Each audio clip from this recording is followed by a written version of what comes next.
ណាប៉ាឆន្ទៈខ្មែរយើងមានគោលនយោបាយដែលឆាំងដាច់ខាតនឹងអំពើពុករលួយនេះជាគោលការណ៍ច្បាស់លាស់មកពុករលួយមិនអាចឲ្យកើតមាននៅក្នុងប្រទេសកម្ពុជាដែលខ្វះការគ្រប់គ្រងតាមដាននិងចាត់វិធានការទប់ស្កាត់ឲ្យមានប្រសិទ្ធភាពទេរឿងបញ្ហាកើតនៅរដ្ឋសភាដែលអាចឲ្យខ្ញុំដែលកាលនោះជាមានទួនាទីនៅក្នុង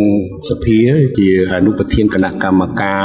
ហិរញ្ញវត្ថុនោះគឺដោយសារតែមានទំនាស់ផ្ទៃក្នុងនៃពួកដែលប្រព្រឹត្តអំពើពុករលួយហ្នឹងទៅទិញដងទងជាតិតម្លៃរាប់ម៉ឺនដុល្លារដែលតាមពិតហ្នឹងវា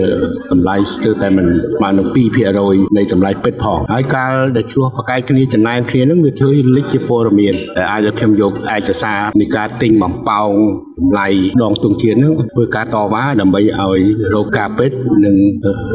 បន្ទាបតម្លៃដែលគេស្នើដល់លុយពីរដ្ឋសភាបានតែសូមជម្រាបដែរថាខ្លួនខ្ញុំធ្លាប់បានស្នើច្បាប់ស្តីពីការសិទ្ធិទទួលព័ត៌មានសិទ្ធិទទួលព័ត៌មានគឺតម្រូវឲ្យក្រសួងមន្ទីរទាំងអស់ប្រកាសនៅព័ត៌មានឲ្យសាធារណជនបានដឹងហើយនឹងសាធារណជនចង់ដឹងរឿងអីគឺត្រូវតែផ្ដល់ឲ្យរឿងមិនឲ្យព័ត៌មាននេះចេញពីក្រសួងពីមន្ទីរពីក្រុមប្រឹក្សាគុំសង្កាត់នេះហើយដែលធ្វើឲ្យមាន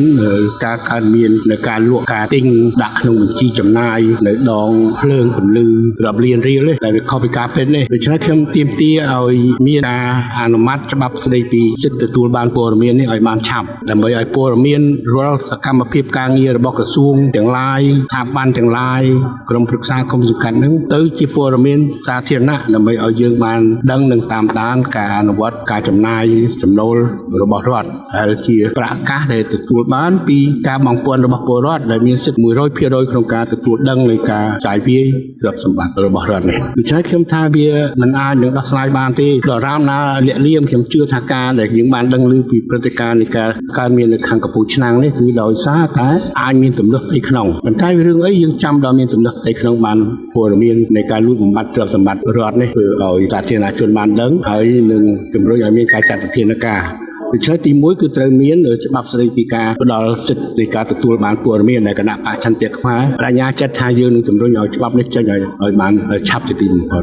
ទី2គឺជំរុញឲ្យរដ្ឋាភិបាលកុំគៀបសង្កត់គណៈបកប្រឆាំងហួសហេតុពេកត្រូវតែផ្ដល់ឲ្យពលរដ្ឋមានសិទ្ធិជ្រើសរើសតំណាងរបស់គេដោយសេរីមិនត្រូវបិទឃាត់ឃាំងដោយការហាមឃាត់មិនឲ្យគណៈបកភ្លើងទៀនចូលរួមការបោះឆ្នោតឆ្នាំ2023ជ្រើសរើសតំណាងរាស្ត្រទេបើសិនណាជាកុំឲ្យមានការឃាត់ឃាំងបែបនេះគណៈបកភ្លើងទៀនប្រកាសជាមានសមាជិកមិនតិចជាង30ទៅ40នាក់ទេក្នុងមន្ទីររដ្ឋសភាហើយយើងនឹងដើរតួនាទីជាកញ្ចក់ឆ្លោះបញ្ចាំងមុខមាត់ពួកដែលខិលខូចក្នុង